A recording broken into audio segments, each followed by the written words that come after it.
আচ্ছা মামা, যুদ্ধ কি শেষ হয়ে গেছে? কোন যুদ্ধ? ওই ইরান আর আমেরিকার। कुछ तो কই না, যুদ্ধ তো শেষ হলো। আর তুই হঠাৎ করে যুদ্ধের কথা গিলে বল। না মামা, ওই যুদ্ধ শুরু হবে আর তুমি তো পাম্পা গলেতে তেলের সংকট, আবার না একদিন আর তেলের হাড়াইতে নাই, মার খাই এলাম না। হুন্ডা লাগালে পাম্পে তুমি ফেরি গলে পর্যন্ত সিরিয়াল ধরিয়ে তেল হয় না, আর অঙ্গা পাম্পা লাগল তেল লোভ হয়েছে, কিন্তু হুন্ডা লাগল নাই। আচ্ছা মামা, হুন্ডা লাগল কি কেন হুন্ডা চালানি বন্ধ করে দিছে নি? আবার ইদানিং আর আর দেখি তেল তুলে হারান না, মানে ব্যাপারটা কি?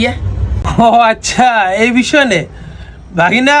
মূলত আমরা বাংলাদেশে যে তেল সিন্ডিকেট মারানিরা আছে, এখানে 20টি নিয়ে কিছু পারমাণবিক ঘাটাইছে হেমুই।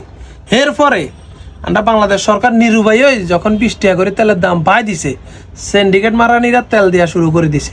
মূলত তেল আগেও আছিল, এখনও আছে। তখন কৃত্রিম সংকট তৈরি করছিল, এখন টাকা যন্ত্রে বাই গেছে আর কৃত্রিম সংকট নাই। এই জন্য পাম্পগুলোতে তেল পাওয়া যায় অ্যাভেলেবেল। হুন্ডাওয়ালারা হুন্ডা চালার কত হলো, সংকট যেটা ছিল এটা এখন আর নাই।